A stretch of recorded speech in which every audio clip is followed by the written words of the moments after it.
Tardes a todos, bienvenidos y gracias por asistir y por el interés en este webinar organizado desde la Comisión de Humanización de la SERAM. Tenemos la suerte de tener esta tarde con nosotros a la doctora Pilar Manchón, que nos va a hablar sobre la comunicación de malas noticias. Es una suerte porque la doctora Manchón es una de las fundadoras del proyecto URRA de humanización en radiología y tiene amplia experiencia en la comunicación de malas noticias. Ella es radióloga especialista en mama y trabaja para el grupo Fidea en Barcelona. Buenas tardes, Pilar, ¿cómo te encuentras? Buenas tardes, Almudena. Gracias por invitarme a estar aquí y permitirme compartir lo que llevo aprendiendo todos estos años de mi carrera profesional con vosotros, en algo que creo que he sentido que me faltaba muchas veces y que puedo ayudar a que otras personas no tengan que pasar a pelo por esta situación. Muchísimas gracias primero por aceptar esta invitación. La doctora Manchón es parte de la Comisión de Humanización, es una persona extremadamente activa en tareas de humanización y de comunicación y tiene una labor ampliamente reconocida. Les recuerdo a todos los asistentes al webinar que pueden dejar las preguntas o los comentarios que consideren adecuados. De hecho, ya estoy viendo algunos comentarios en el chat, tanto en la parte de chat como en la parte de preguntas y respuestas. Así que, sin más, Pilar, cuando quieras podemos comenzar. Pues buenas tardes a todos, gracias por estar aquí esta tarde. Feliz día de San Jordi para los catalanes, para mi tierra, es el día más bonito del año y espero que al salir de esta actividad podamos darnos una vuelta y ver unos cuantos libros y unas cuantas rosas. Voy a empezar preguntando con una pregunta. ¿Te has sentido incómodo dando un resultado alguna vez? Contéstame en el chat, por favor. Os Voy espero. a ir abriendo el chat. La verdad que están saludando pues muchísimas personas desde diferentes rincones, tanto de España como de Latinoamérica. Así que bienvenidos todos. Sí, Y bienvenidos a todos. ya nos están empezando a responder que efectivamente hay personas que se han sentido incómodas dando respuesta en algunas ocasiones, sobre todo efectivamente, esperando los resultados de una sospecha de cáncer, ¿no? Que posiblemente O sea de los simplemente, peores escenarios. o cuando menos lo esperas. Mm. Efectivamente, cualquier situación que realmente angustie al paciente y que tengas que confirmar la sospecha del paciente, ¿no? Sí, la realidad es que yo creo que todos nos hemos sentido alguna vez incómodos dando un resultado y nos han faltado un poco herramientas, estructura o algo una muleta donde ayudarnos. Cuando empecé en radiología, en nuestro centro hacíamos mucha ecografía obstétrica y no sé por qué me especialicé en eso y hacía mucha ecografía de diagnóstico morfológico fetal. Y allí fue mis primeras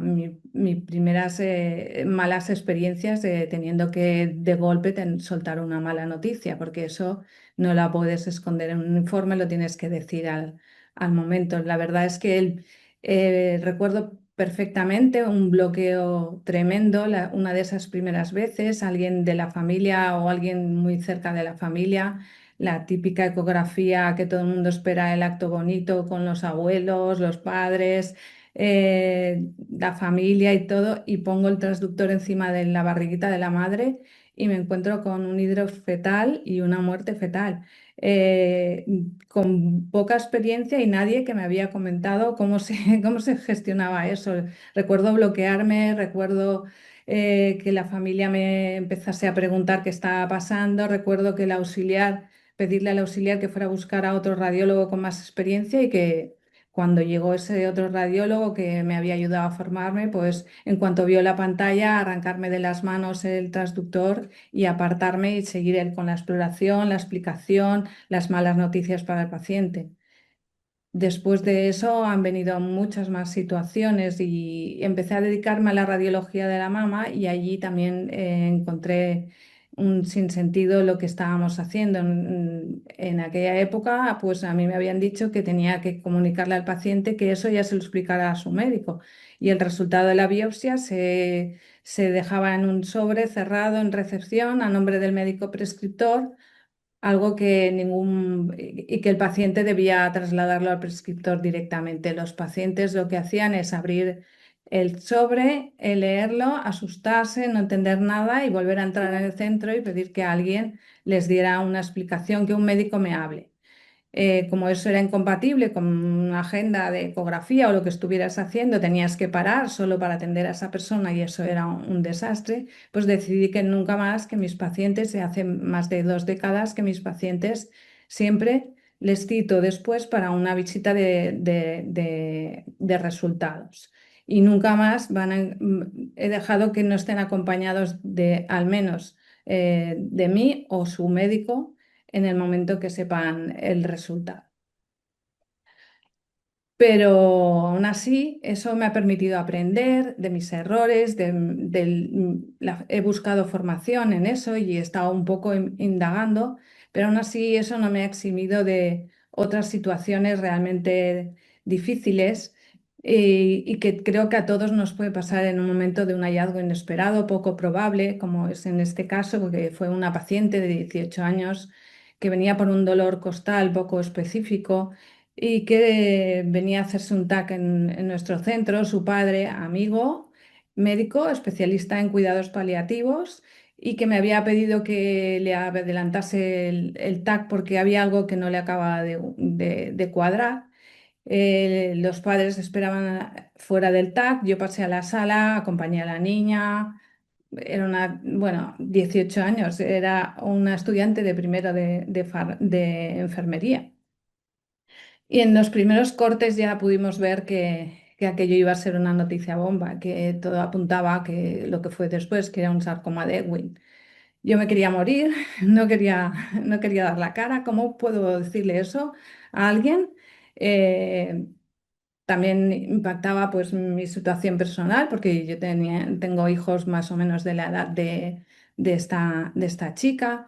Me las arreglé como fuera, no fui capaz de decirle nada a la niña, le dijimos que teníamos que ponerle contraste, pero no le dimos mucha explicación.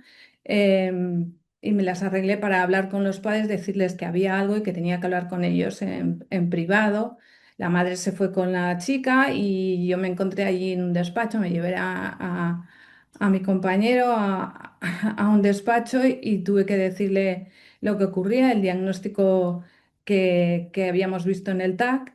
El hombre se rompió delante mío y claro, me decía, ¿cómo yo que me paso el día dando estas malas noticias, ahora tú me estás dando esa noticia, la peor noticia de mi vida, me la estás dando tú a mí? Yo me sentía mal por la noticia, mal porque no sabía si estaba estando a la altura, mal porque además era un profesional sanitario que es muy específico y muy experto y que da formaciones específicas de dar malas noticias.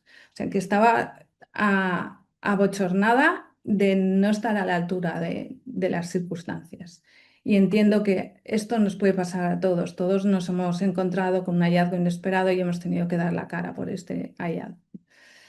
La verdad es que el paciente nunca va a recordar nuestra parte técnica, si hemos usado una resonancia de 3 teslas o si usamos la tomosíntesis o si estamos con una biopsia al vacío. Recuerda cómo se sintió cuando le dimos esa noticia y eso es lo que a mí me gusta percibir de los pacientes, ¿no? Ese agradecimiento de haber estado a la altura y haber acompañado en ese momento.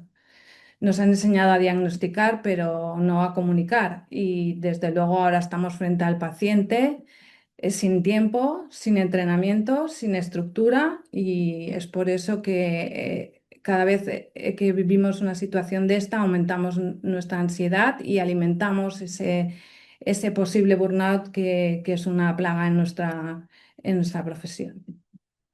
La comunicación no es un añadido, es parte del diagnóstico. Cada día, cuando hacemos un informe, cuando estamos haciendo un diagnóstico, lo vamos a comunicar de alguna manera verbal con el médico prescriptor, escrita a través del informe, que va a llegar a un paciente y a su equipo médico.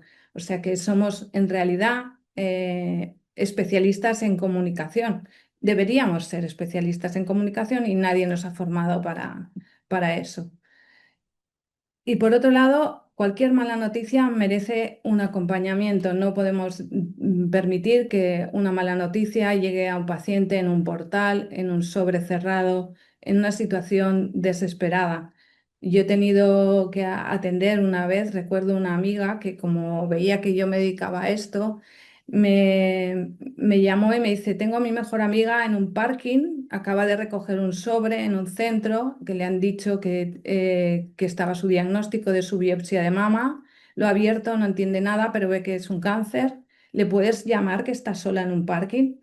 Es una situación, y yo le dije, por supuesto, no era mi paciente ni nada, pero yo estaba dispuesta para estar acompañando a esa persona que estaba sola en un coche, abriendo la noticia de su vida de que tenía un cáncer.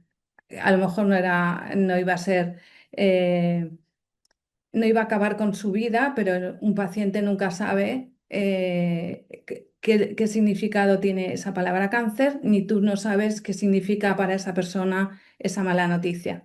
Cualquier noticia puede ser una mala noticia.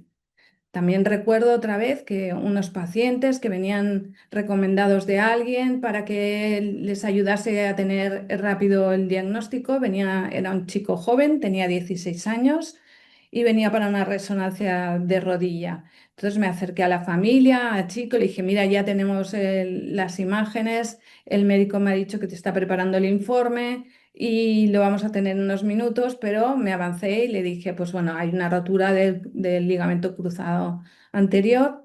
El chico se me derrumbó, literal, la familia no sabía cómo contenerlo. Era un chico que tenía 16 años, pero estaba jugando como futbolista profesional y veía como su carrera profesional se truncaba.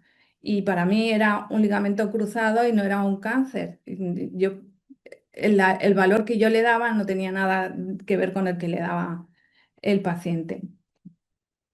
Por otro lado, sabemos que una mala comunicación multiplica el impacto negativo que tienen los pacientes y eso es una realidad y es una responsabilidad. Sabemos que dependerá de esos primeros minutos, de cómo comunicamos esa noticia para que el paciente acepte esa enfermedad, la viva con otra actitud, incluso que tenga una mayor adherencia a su tratamiento. Y eso implica que la comunicación debería ser una técnica cuidada, conocida y controlada como cualquier técnica que aplicamos a nuestros pacientes. La verdad es que no necesitas más tiempo, necesitas estructura. A veces he tenido muy poquito tiempo y he conseguido una comunicación satisfactoria y efectiva con el paciente con muy poco tiempo. Si no tienes tiempo, siempre puedes ofrecer más tiempo al paciente a posteriori. Es importante que no le digas que no tienes tiempo, sino que le digas, ahora hay esta información es muy importante, piénsalo y vamos a hablar en este día o en este tiempo y puedas aplazar un poco esa segunda parte de la comunicación, pero nunca hay que dar sensación de que te falta tiempo para ellos. Y hablando de esta estructura, pues para mí se conforma en 5 pasos simples, aplicables, repetibles y a mí, que me dan calma, le he llamado el método calma. Entonces, en esto veremos estas 5 fases de este método. La primera de ellas es preparar el contexto antes de hablar. El contexto significa desde el espacio donde vamos a estar, que tiene que ser un espacio con privacidad suficiente para el paciente. No podemos hablar en un pasillo, no podemos comunicar una mala noticia en un pasillo. Sin interrupciones, no te pueden venir a interrumpir mientras estás haciendo este acto, que para mí es un acto médico igual que los demás. Debes preparar si puede ser una sala que sea lo menos técnica posible y lo más acogedora, lo más cálida posible. Para eso nosotros incluso hemos acabado quitando la mesa de despacho, poniendo un sofá, poniendo un contexto un poco más amable, más humano para hablar con el paciente. Luego, la siguiente cosa que te has de preparar es preparar bien el caso, conoce bien el caso. A veces me pasa que estoy con varios resultados ese mismo día y ya no recuerdo si esta paciente ya le he hecho la resonancia, se le he pedido, se la voy a hacer, mide 5 milímetros, mide 10, o sea que un poco recopilar el caso completo, no soltar lo último que sabes, porque a veces la memoria pues tampoco no puede aguantar tanta información.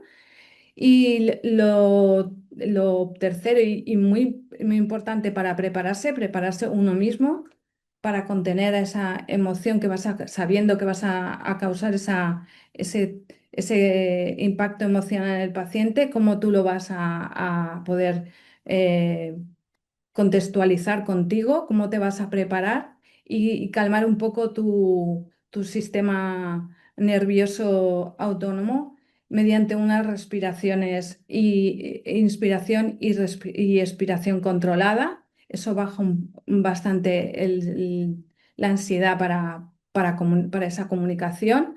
Se pueden hacer un par de inspiración y expiración con 4 segundos es suficiente, pero puedes hacerlo un poco más adornado el ejercicio. Hay varios ejercicios que puedes encontrar en internet y varias situaciones, incluso sostener 4 segundos entre inspiración y expiración y entre expiración y inspiración. Funciona muy bien para calmar este sistema nervioso.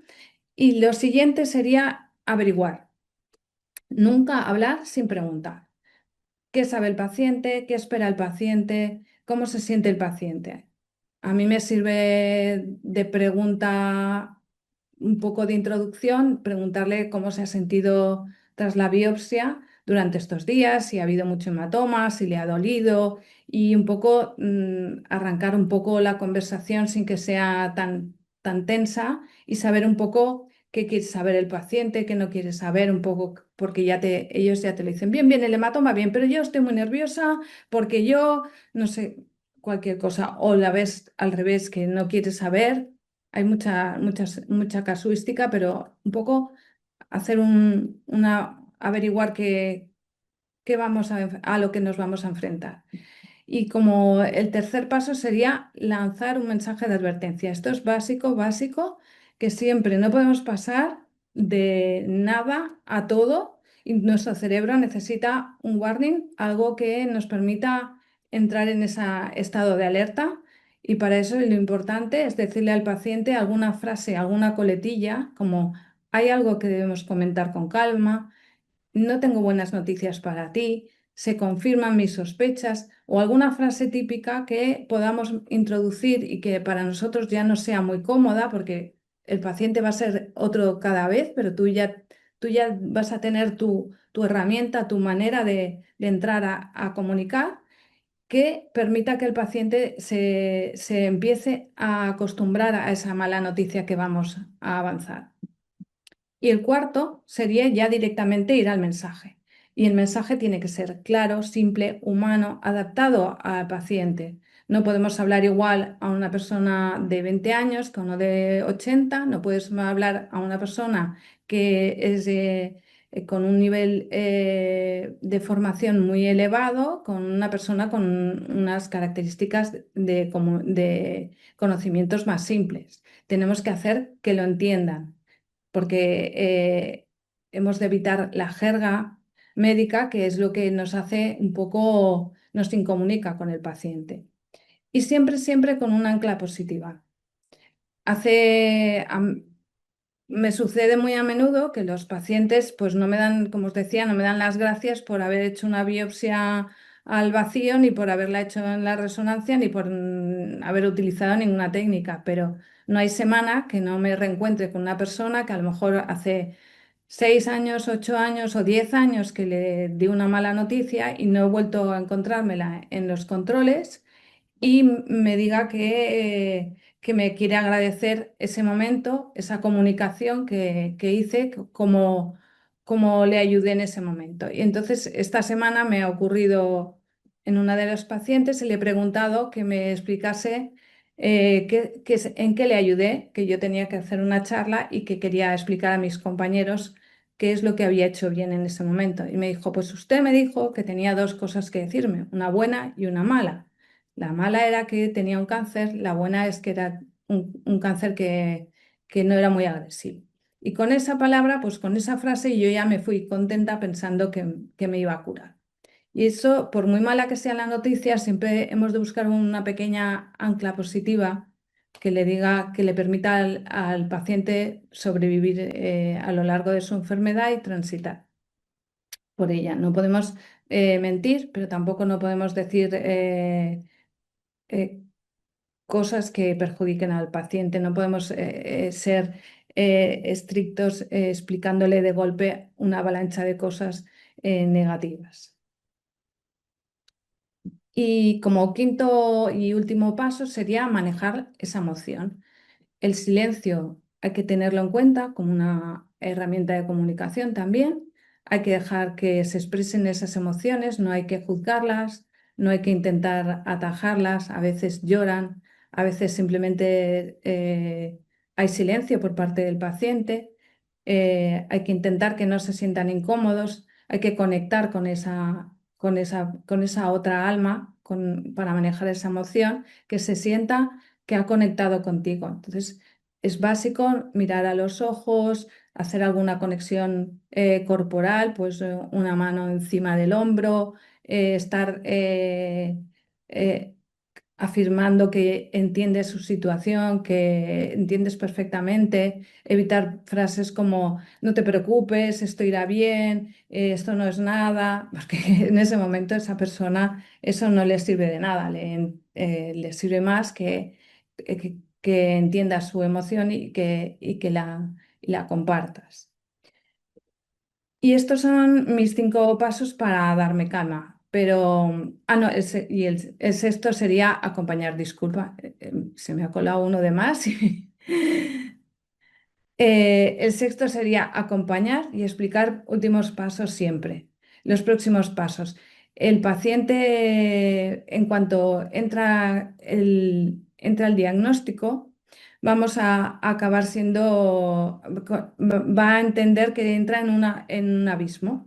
Entonces, para él, ese abismo tenemos que rellenarlo con algún contenido que le permita entender hacia dónde va.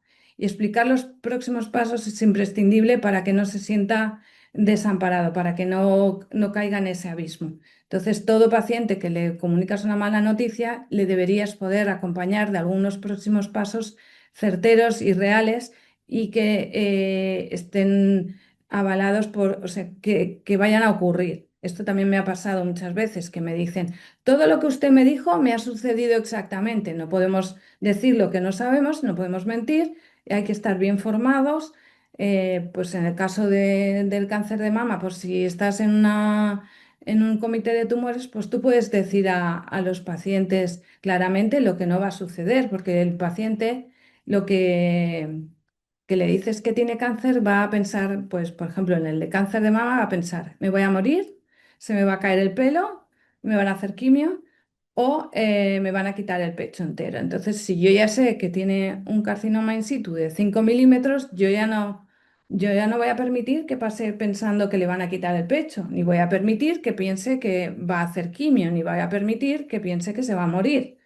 Entonces, hay una información que nosotros sí tenemos la podemos trasladar directamente al paciente antes de que él construya ese abismo de me voy a morir, voy a sufrir, voy a pasar por esta mutilación, pues que lo tenemos que utilizar. Y entonces, este sería realmente el último paso para acompañar al paciente en esta comunicación de malas noticias.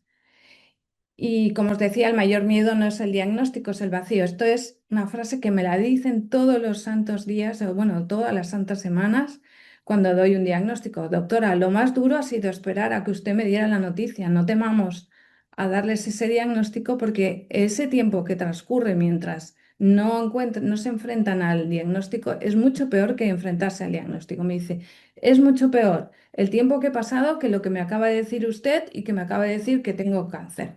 Entonces, acortar ese tiempo y no permitir que se alargue yendo apartando, o sea, echando pelotas fuera y tirando, no, ya irá su médico, ya le explicará, es lo que yo creo que es nuestra obligación o nuestro valor para ponernos también en valor como especialistas, como médicos, como el médico del paciente también.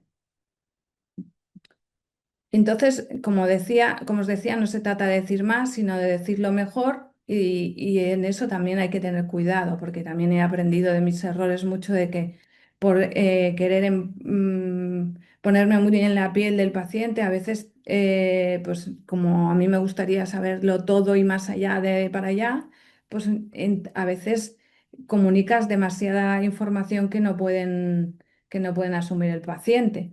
Y esto es mejor medirlo y tenerlo controlado. Y bueno, para toda esta comunicación, pues hay un maletín de herramientas para una comunicación efectiva que para mí me parecen también imprescindibles.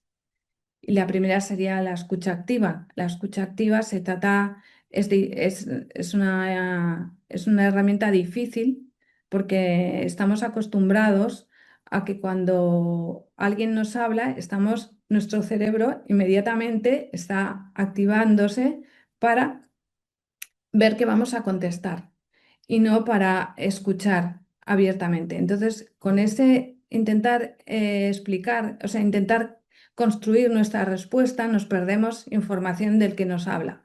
Entonces, en este caso, es importante relajar el momento, escuchar 100% al paciente. Luego, o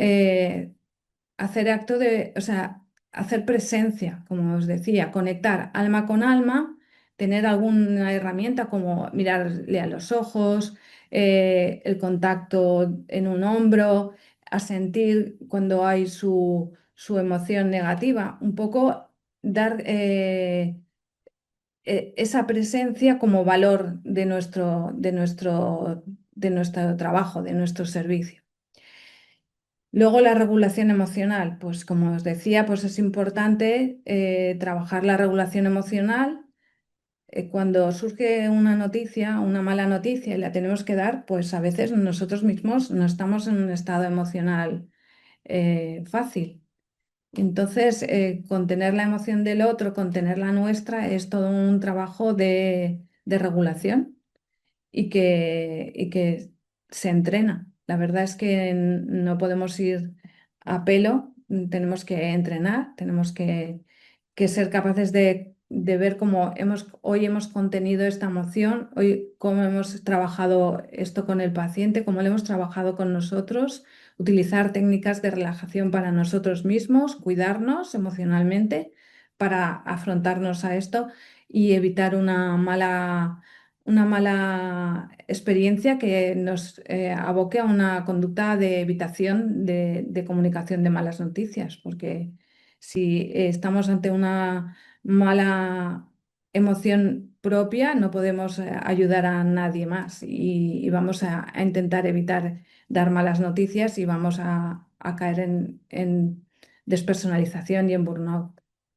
Y, y por último, pues dentro de este maletín hablaríamos de empatía y compasión. Empatía sería un poco conectar con cómo se siente el paciente, cómo ser capaces de darse cuenta de estar a la altura de esa emoción que siente el paciente, pero más importante que la empatía sería la compasión. La compasión no es que te dé pena a nadie, la compasión es que esa energía generada de esa empatía acabe en una necesidad de ayudar a esa persona. Y esa necesidad de ayudar te permite ayudar a los demás y no caer en ese contagio de esa emoción negativa, porque ese es el riesgo de la empatía, que puedes acabar contagiándote de esa emoción. Y bueno, por último os diría que el diagnóstico es una información, pero la comunicación transforma. Transforma cómo vivirá el paciente su enfermedad, que como os decía antes, una responsabilidad. Y por otro, transforma cómo nos sentiremos como profesionales. Como os decía, para mí la radiología es el periodismo de la medicina, porque nosotros averiguamos, investigamos y luego somos los primeros en saber una noticia que será transformadora para el paciente, que va a cambiar cómo va a vivir el resto de su vida muchas veces. Y esto, si lo vivimos negativamente como profesionales, puede ser causa de burnout y de un alejamiento de esta profesión. En cambio, si lo vivimos positivamente, si los pacientes te felicitan por eso o te lo agradecen, pues se refuerza esa vocación de profesional sanitario, de ayudar a los demás y por la que llegamos a nuestra profesión. Es una transformación positiva de un hecho negativo. Y bueno, es tan importante para la radiología como para las demás especialidades, pero en la radiología tenemos un defecto o una falta, que es que muchas veces diagnosticamos muchas cosas y no volvemos a ver al paciente, nunca sabemos el impacto positivo que hemos tenido en esa persona, ni tenemos la oportunidad de sentirnos agradecidos o sentirnos gratificados de haber ayudado a los demás, porque es más impersonal nuestro trabajo muchas veces. Entonces, esta comunicación pues compensa esas muchas comunicaciones que hacemos cada día que nunca más veremos a los pacientes, que a lo mejor son de diagnósticos más banales, pero que no nos llenan la mochila de satisfacción de haber ayudado a los demás. Entonces, yo creo que es una buena compensación. Y ahora para terminar, me gustaría ver con vosotros este pequeño vídeo, son 3 minutos, es un fragmento de la película de Isabel Cochet, Mi vida sin mí. Es una, es una, es una película sobre el diagnóstico de una persona joven con un diagnóstico grave. En este fragmento veremos un poco como el inverso de este método Calma, un poco al revés, en el que ahora visto después de esta charla parece una ridiculización de nuestro trabajo o o del trabajo de este médico. Y la verdad es que todos en algún momento hemos hecho algo parecido a lo que vamos a ver. Y lo que me gustaría después de esta charla es que esto fuera las mínimas veces y que no nos volviera a ocurrir a nosotros. Vamos a ver la charla y luego ya pasamos a las preguntas, el vídeo. ¿Su marido vive con usted? Sí, construye piscinas. Hoy está fuera. Y usted trabaja en la universidad.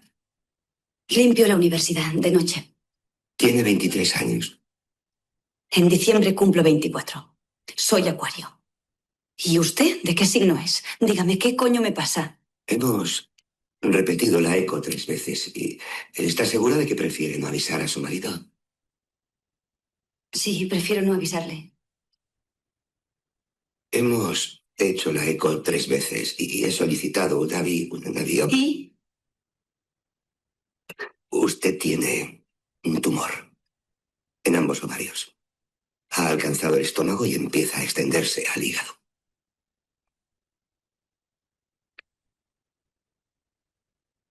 Vaya. Muy rápido, ¿no? Si usted tuviera 20 años más, el proceso tumoral sería mucho más lento e incluso podríamos operar, pero sus células son muy jóvenes, demasiado jóvenes, y me temo que no podemos hacer nada.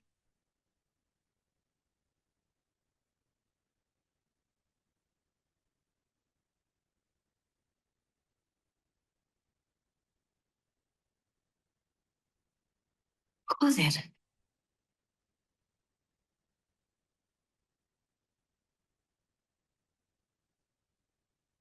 ¿Cuánto? 2 meses, tal vez 3.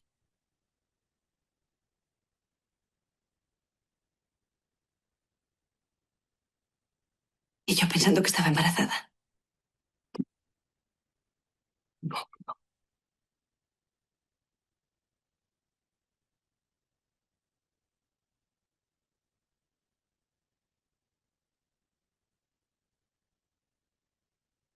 Pues bueno, aquí un poco hemos visto todo lo que no se debería hacer. No ha mirado a los ojos, está en un pasillo, no le ha dado ninguna ancla positiva, no se ha preocupado previamente de que venga acompañada. Diríamos que es un poco una situación que podría sucedernos a cualquiera sin darnos cuenta, pero que después de este webinar pues nos llama la atención que se reúnen todos los puntos eh, flacos que no deberían ocurrir. Y ya, finalmente, Su- solo preguntaros si qué vais a cambiar a partir de mañana. Y pasamos a la sección de preguntas. No sé si dejo de compartir. Os dejo por aquí mi email por si queréis preguntarme algo en privado. Y pasamos a las preguntas. No sé, Almudena. Sí, Pilar, lo primero de nada, felicitarte.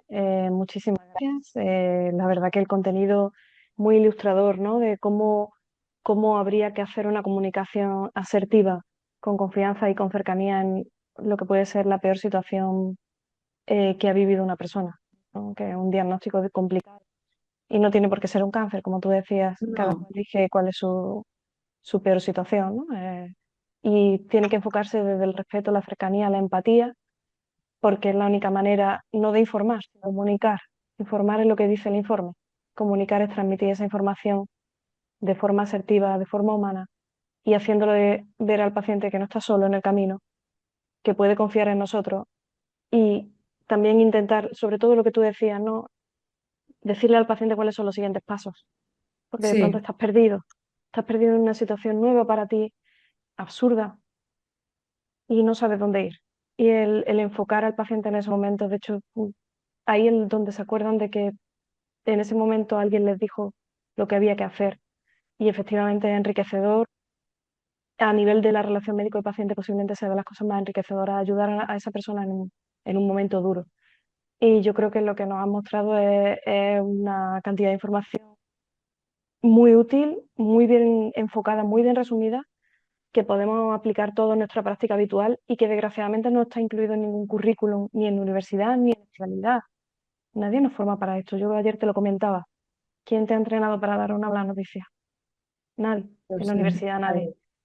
Bueno, yo hice un máster luego de humanización en la asistencia sanitaria y allí he de decir que he de dar las gracias a mi profesora de comunicación de malas noticias, que fue Mamen Segovia, que es una enfermera jubilada que ha sido coordinadora de trasplantes del Sistema Nacional de Trasplantes, que ha tenido que dar muchas malas noticias en su vida y que para mí fue una revelación encontrarla y poder formarme con todo su conocimiento y que es el que he tratado de trasladar a vosotros. Sí, es importante tener referentes, ¿no? Bueno, Sí, yo creo que tú dentro de la SERAN y de la Comisión de Humanización eres un referente en este sentido y bueno, pues tenemos suerte poder aprender de ti. En el chat te están dejando muchísimas felicitaciones y también hay alguna pregunta, entre muchas felicitaciones. Nos ya. pregunta Alberto, por ejemplo, que cómo se maneja el nerviosismo del paciente durante la biopsia y cuando todavía no hay un resultado de anatomía patológica. Pues intento decir la verdad, porque a mí me cuesta mucho mentir, debe ser algo. Y entonces, si yo veo que traslado la verdad, si creo que va a ser un fibroadenoma, pues intento trasladar eso, porque hay gente que pensando que tiene que hacerse una biopsia está muerto de miedo nada más. Y si pienso que no sé si será benigno o maligno, también lo traslado. Y si tengo muy claro que va a ser maligno, pues siempre le doy un warning, como decíamos antes. Le digo, esto no me acaba de gustar. Mi frase muletilla es esta. Y con esa el paciente se empieza a hacer a la idea. Porque a veces me pasa que tengo que decir a alguien que tiene cáncer que le he hecho una biopsia y me dice, esto no me lo esperaba. Y me cuesta eh, pensar que alguien no ha estado alerta de pensar de que ha llegado hasta hacerse una biopsia y no se esperaba para nada un cáncer. Y si no me preguntan, pues tampoco insisto, pero si me preguntan, intento decir la verdad y dar ese warning de decirle, mira, esto no me acaba de gustar, necesito confirmación. A veces me empiezan a estirar más y al final acabas confesando que eso tiene 95% de posibilidades de que va a ser malo y que a mí me da igual decírselo hoy que dentro de una semana con la anatomía patológica, cuando lo tengo súper claro porque tengo una resonancia, tengo una mamografía y tengo una ecografía delante y sé perfectamente que eso difícilmente va a salir con otro diagnóstico. Y eso es lo que me gusta un poco hacer. Intento hacer lo que a mí me gustaría que me hicieran, que he de confesar que tampoco es bueno para todos, porque hay gente que prefiere no saber, hay gente Sí. también que Y hay que mm, respetarlo, sí, es parte de una y profesión. gente que tú piensas que no le tienes que preocupar y no le tienes que decir nada. Recuerdo pues una vez una paciente de 90 y pico de años que rápidamente hicimos biopsia, no sé qué, y al final la señora me dijo, oiga, a mí, o sea, cuente conmigo, no hable solo con mi hija, ¿sabes? Que y entonces, bueno, que hay que ser, que se aprende con la experiencia y que hay que ser muy diverso porque hay que adaptarse a cada persona y sus necesidades, su momento y su manera de querer saber las noticias. Es cierto, muchas veces pensamos en lo que nosotros querríamos o lo que se debería, entre comillas, hacer, pero cada paciente es un mundo y hay que entender al paciente para entender cómo informarle también, ¿no? Quería Sí, hacerte alguna pregunta más. Hay varios que han preguntado por un enfoque que me parece muy interesante.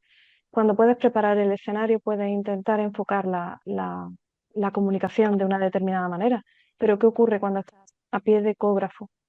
Que eso pasa muchas veces. Por ejemplo, el caso que claro. comentabas, ¿no? La Es obstetricia, que, ¿no? sí, sí, O la mama misma, sí.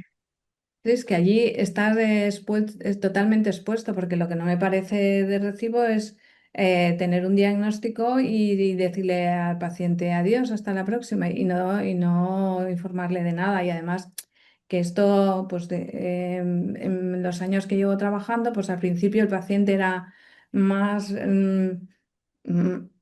estaba acostumbrada a una estructura muy paternalista que no se atrevía tanto a preguntar, pero ahora no es que es que te exige que le digas lo que estás viendo, porque en esta Efectivamente. sociedad de la inmediatez, pues nadie se le ocurre pensar que, bueno, pues ya se lo diré, lo escribiré en un papel, ir a ver a su médico y a ver si yo veo que usted tiene una piedra en la vesícula y estoy delante de usted, pues o sea, yo le voy a decir que tiene una piedra en la vesícula, ¿no? Sea como sea, ¿no?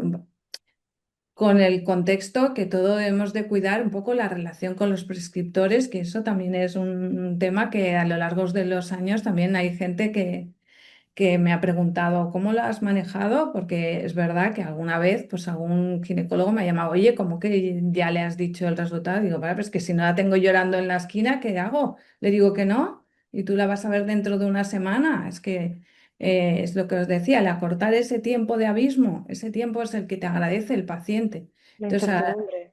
a lo largo de los años ya ahora tengo pues muchísima complicidad con los ginecólogos que me derivan pacientes y al revés, ellos se quedan tranquilos de que yo me ocupo el paciente y que incluso pues les aviso a ellos, oye, que he detectado esto, pues te va a llegar este paciente. Entonces, tenemos un trabajo muy en equipo, igual que Sí, ellos me llaman y me dicen, oye, ¿tú crees que para esto una mastectomía, pues yo creo que podemos complementarnos unos con los otros? Que a veces me dice, ¿tú crees que le puedo? Porque la imaginación espacial de el radiólogo y el ginecólogo, que además ni siquiera recibe las placas sí. típicas, sino que hay un link, un CD, un no sé qué, cuando ya se han metido en esa vorágine digital, ya se le ha pasado la hora de visita, entonces necesita alguien que sea sus ojos, ¿no? Y un poco es el papel del radiólogo, un poco que es ser los ojos del clínico, ¿no? Un poco. Precisamente Juan Carlos García lo proponía, ¿no? Decía, bueno, pues él piensa que los resultados los tendría que transmitir el especialista, que bueno, es una forma de hacerlo. Bueno, eso es como me formaron a mí y como Mm. y yo he acabado dándole la vuelta y te diré que he tenido dos o tres reacciones negativas por parte de los ginecólogos en toda la vida y que luego al final han acabado siendo pues prescriptores muy fieles y que me lo derivan todo porque saben que todo le doy continuidad al camino, que el paciente que llega yo no le voy a abandonar con un informe, cierro aquí y le pongo, necesita esto, necesita lo otro, no, sino yo le voy a acompañar en todo el camino y parte del camino es, yo he creado una complicidad con el paciente y una confianza suficiente como para poder avanzarle el diagnóstico que él se lo va a decir igual. Y yo siempre le digo, bueno, esto yo te avanzo algo, pero el que te explicará bien, el que te dirá más qué opciones terapéuticas tienes, pues es tu ginecólogo o tu oncólogo o lo que sea, o el cirujano.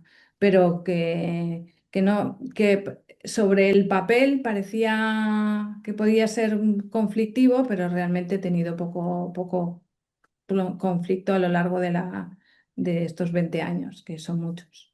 Luego también lo que tú comentabas, es decir, reclamar también ese papel del radiólogo médico, somos médicos que no somos interpretadores de imágenes, ni muchísimo menos, Claro. y esa parte humana que parece que a mí me hace gracia, ¿no? Los comentarios que se hacen a veces sobre el radiólogo de que nosotros no tratamos con personas, tratamos con Claro. imágenes, o que es una especialidad para personas que no les gusta el contacto humano. Y es todo lo contrario. No, Sobre pues todo en la ecografía lo vemos muchísimo, ¿no? el Y tenemos que estar ahí. intervencionismo y la ecografía, pero es que todas las subespecialidades al final tienen una parte de, de intervencionismo cada vez más importante y yo creo que y la ecografía también es muy troncal, o sea que la vamos encontrando en todas las subespecialidades también como el fonendo del siglo XXI, vamos, que, que está ahí. Y entonces, bueno, yo creo que lo que tienes que generar una mucha complicidad con el clínico y mucha confianza con el paciente. Y esa es la visibilidad de la radiología que nos, aparte de que nos va a sustituir la inteligencia artificial, bueno, nos sustituirá algunas cosas, pero la parte más humana, pues de momento yo no la veo sustituible, pero Ujú. ya veremos. Tenemos algunas preguntas más, sin extendernos demasiado, pero creo que algunas son especialmente interesantes. Lara, que es radióloga, nos pregunta que cómo se comunica una sospecha de recidiva a una mujer que ya viene de un proceso de cáncer de mama, sabe lo que es, y de pronto tiene una recidiva. Pues es muy difícil, pero nos pasa cada día. Vamos, esta semana he tenido una y bueno, hoy he salvado otra, que quiere decir que he visto un ganglio ahí que me encadena mamaria interna que parecía que era una recidiva y al final la paciente, claro, ha venido con un susto encima y me dice, no, es que hace unos años, y entonces me he ido a 10 años antes, he encontrado una resonancia, he comparado con la resonancia de hace 10 años y ahí estaba esa ganglio en cadena mamaria interna, estaba igual, pues fin del susto. Pero sí, es difícil, es difícil. Cuando estás esperando, además, ella ha vivido la situación, ¿no? Totalmente. Sí, Mm. y luego Sí, perdón, discúlpame. que la peor pregunta es cuando te preguntan si me voy a morir y no tienes mucha información para decir, no, no, tranquila. No, Eso me ha pasado, me ha ni pasado puedes, ¿no? Ni con, puedes hacerlo, ¿no? Porque la claro. incertidumbre es Y me ha inevitable. pasado, pues es lo que decíamos antes de la charla, pues muchas veces las peores comunicaciones o las más difíciles son con los amigos y la familia, porque eres como su delegado sanitario. Y entonces, bueno, esas preguntas más íntimas a veces me las han hecho, pues eso, recuerdo una amiga que, que le diagnostiqué una recidiva de un cáncer de mama y me miró a la cara y me dijo si se iba a morir y claro, eh, pues no le dije que no, que creía que no y falleció. pero no tenemos Ya, respuesta para todo, no tenemos y, respuesta para y todo. somos humanos y es importante no Exacto, olvidarlo, ¿no? exacto. No, no, Nos esto, preguntan, mira, sí, dime, por favor, te he cortado dos no, veces que, ya. no, tranquila, que, que yo creo que somos muy humanos y tratamos con humanos y entonces hemos de estar un poco, que no hay nada que se pueda poner en un libro y que seguro que siguiendo esos pasos que yo he dado, pues 100% te va a salir bien. Eso es cierto, totalmente. Te quería hacer otra pregunta. Julio Corredor nos pregunta si sirve de algo usar un tono de voz determinado Sí, sí. en Yo la los comunicación verbal no sí, verbal, ¿no? exacto. Hay una parte de la comunicación que no tenemos en cuenta, que es la comunicación no verbal. Y la verdad es que a mí muchas veces me han dicho, su tono de voz es muy calmante, calma mucho, tranquiliza mucho. Intento bajar un poco el tono de voz, hablar más pausado, no tener sensación, no dar sensación de prisa nunca, aunque la tenga. A veces tengo 4 pacientes esperándome y 1 hora de demora y estoy ahí haciendo la biopsia como si no tuviera nada más que hacer en mi vida, ¿sabes? Y un poco esa, esa capacidad de, bueno, ahora me centro y solo estoy con esta persona y luego cuando salgo ya corro. Y a veces con quien me enfado, pues es con el ordenador, que cuando he salido de hacer la biopsia, pues se ha cerrado todas las contraseñas, tengo que volver a ponerlo y allí estoy gritando, pero al paciente le da una sensación de mucha calma. Totalmente. Mira, te quería hacer ahora dos preguntas que van por enfoque pediátrico. Por un lado nos preguntan que cómo informar a los padres sin dejar de lado al niño. Y por otro nos preguntan el manejo de un embarazo no esperado en un adolescente, ¿no? Con los padres y demás. Claro, Son dos situaciones muy difíciles. mucho, mucho. Pues la verdad que con los padres tengo poca experiencia, la más importante es la que os he contado y pues teniendo la chica 18 años que para mí y estudiando primero de enfermería pues no fui capaz de decirle nada a la chica y estaba como un poco contrariada conmigo misma, un poco no sabía en qué nivel estaba, no sé si alguien que tenga más experiencia en pediatría te podría decir, pero bueno, que es difícil de manejar y tengo poca experiencia. Hace Yo poco, creo que hay que individualizar, ¿no? hace poco diagnostiqué un sarcoma mamario con muy mal pronóstico, una chica de 24 años que venía con Wow. una mama como el doble que la otra. Lo más frecuente es que pudiera ser un fibroadenoma gigante que ocurre y casi le aseguré a la madre que aquello no era nada, que y cuando me salió el sarcoma, agradecí mil que la paciente era de Menorca y entonces a través de la ginecóloga se ocupó ella de darle el resultado. Y digo, bueno, esta vez me he salvado mil y me acordé durante meses de cómo yo le he dicho a esa madre que seguramente eso no sería nada y ahora es el peor pronóstico que he dado en mi vida. Digo, es que es difícil y con padres y con niños y con hijos es muy difícil. También depende de la edad, ¿no? Y legalmente depende de la edad y en cada país es diferente. Sí, y luego también de cómo te pilla a ti como padre, ¿no? Porque empatizas mucho con los que tienen una situación similar o con Cuando tienes hijos. claro, o con las personas mayores, ¿no? Pues yo ahora he pasado una época en que pues, me han fallecido mis dos padres y he tenido que estar de cuidadora de mis padres. Entonces, para mí las abuelitas ahora son como, soy una ONG de abuelitas, porque en todas veo a mi madre. Es así. Lo que tiene ser humano. Sí, Es parte de esto y vamos con nuestra mochila. exacto, Siempre que exacto. tratamos a alguien, vamos con una mochila. Te Sí, voy a hacer algunas preguntas más que hay en el foro que creo que son muy interesantes. Pregunta Susan Torres sobre los conocidos pactos de silencio, ¿no? Cuando una familia intenta que el familiar no se claro. entere. Eso no nos pasa con una cierta frecuencia. ¿Cómo se maneja eso? Pues a mí ya últimamente no me suele ocurrir, no me suele ocurrir. Pero sí que te digo que como últimamente he detectado mucho cáncer de mama en pacientes muy mayores, porque la longevidad en la que vive la mujer en nuestro país es muy alta y nos encontramos con cáncer de mama en más de 90 años, pues bastante frecuente, relativamente frecuente. Entonces, bueno, pues alguna vez, pues el otro día me ocurrió bueno, debía tener 80 y pico, 80 y bastantes, una mujer, y le dije, venga usted con su familia y yo les explicaré el resultado.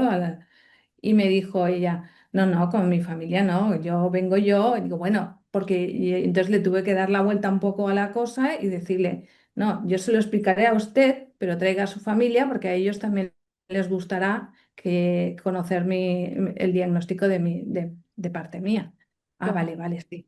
La señora pues eso, debía tener 85, 86 años, venía con todas sus pruebas documentadas en un sobre, sabía perfectamente todo. Nos vamos a encontrar con esto cada vez más y las familias, eso, pacto de silencio es como un poco antiguo ya. Afortunadamente. Voy a terminar con una pregunta que va enfocada, han hecho varias preguntas al respecto, pero voy a intentar reunirla en una. Nos preguntan si siempre que tenemos el hallazgo lo vamos a transmitir o si nos esperamos a que el paciente nos pregunte, sobre todo cuando son hallazgos inesperados, cuando estamos viendo que puede ser una lesión maligna. ¿Nos esperamos a que el paciente pregunte o directamente nosotros accedemos a dar algo de información? En teoría es mejor que vayan adaptándose a que va a haber algo, pero dependerá de cada persona. La receptividad del paciente la tienes que explorar un poco. Eso de preguntar un poco y ver qué quieren saber, porque hay gente que no quiere saber ni incluso su Totalmente. diagnóstico. Totalmente.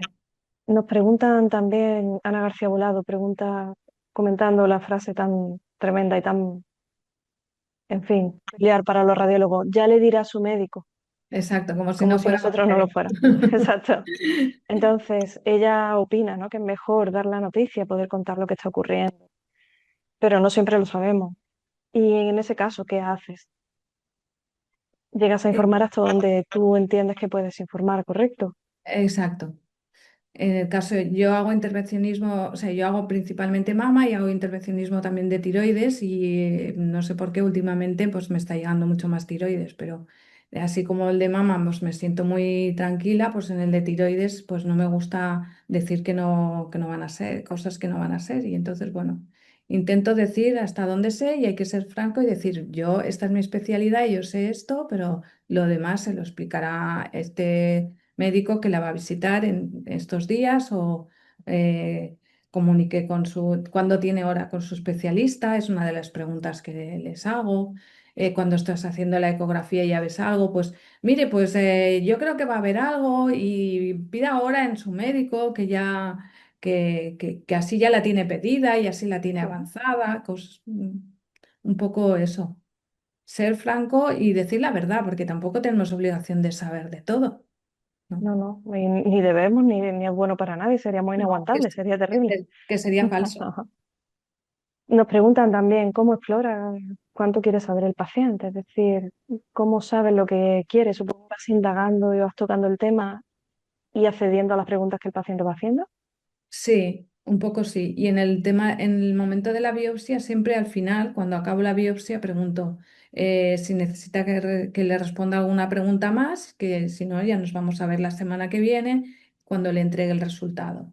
Y ahí es un poco el test de ¿quieres saber mucho o no quieres saber nada? Y entonces, bueno, hay las dos opciones. Si me interroga más, pues le digo, bueno, pues en función, pues como el BIRATS, pues un poco. Totalmente, Probablemente benigno, pues ni fu ni fa, no sabemos, o claro. sea, Va ya dejando la pero información. Ujú. sí, ser franca, un Nos poco. preguntan también cómo maneja cuando hay una discrepancia clínico-radiológica, es decir, una disociación tiene un resultado a lo mejor pues, de un proceso agresivo, pero clínicamente no hay signos de enfermedad. Yo creo que Pues es más intentar comunicar la verdad, ¿no? sí, y si pues en el caso de mama, porque a veces me vienen que en otro sitio le han visto una lesión, que me han puesto un BIRATS alto, que es piculada, que no sé qué, y luego yo hago la ecografía y no veo nada, y digo, pues nada, pero esto es mi palabra contra la de otra persona, y yo tampoco me creo que sepa más que los demás. Entonces, siempre les digo que hay que desempatar y que hay que buscar otra prueba que sea de nivel superior, como puede ser una resonancia en el caso de la mama, o una mamografía con contraste, algo que nos ayude un poco a decir un poco en qué lado estamos y un poco discriminar. Pero siempre que no me cuadro el análisis, la anatomía patológica también, pues siempre Ujú. soy franca. Digo, mire, esto me parecía muy feo, pero al final ha resultado benigno. Hay dos opciones, que no hayamos cogido la muestra del sitio adecuado o que realmente no corresponda con la realidad. Y entonces vamos a ponerlo en cuarentena, le digo, por ejemplo. Y digo, Claro.